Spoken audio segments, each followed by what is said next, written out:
نبی صلی اللہ علیہ وآلہ وسلم اور حضرت عائشہ کا نکاح، یہ ویڈیو بہت خوبصورت ہے، پلیز ضرور سن کے جائیے گا۔ جب حضرت عائشہ رضی اللہ تعالیٰ عنہ کا ہمارے نبی صلی اللہ علیہ وآلہ وسلم سے نکاح ہوا تو ہمارے نبی صلی اللہ علیہ وآلہ وسلم نے 500 درہم حق مہر ادا کیا۔ نکاح کے 3 سال تک آپ اپنے میکے میں رہیں، 3 سال بعد آپ کی رخصتی ہوئی۔ جب آپ ہمارے نبی صلی اللہ علیہ وآلہ وسلم کے گھر تشریف لائیں تو اس وقت ہمارے نبی کے گھر میں آپ کی ضیافت کے لیے سوائے ایک پیالے دودھ کے اور کچھ بھی نہیں تھا، جسے آپ صلی اللہ علیہ وآلہ وسلم نے بھی نوش فرمایا اور حضرت عائشہ نے بھی پیا۔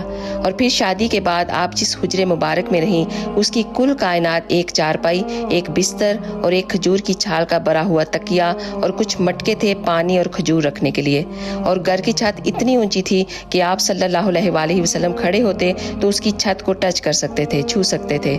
سبحان اللہ۔ اس ویڈیو کو ایک دفعہ صدقہ جاریہ کی نیت سے ضرور شیئر کیجیے گا۔ جزاک اللہ خیر۔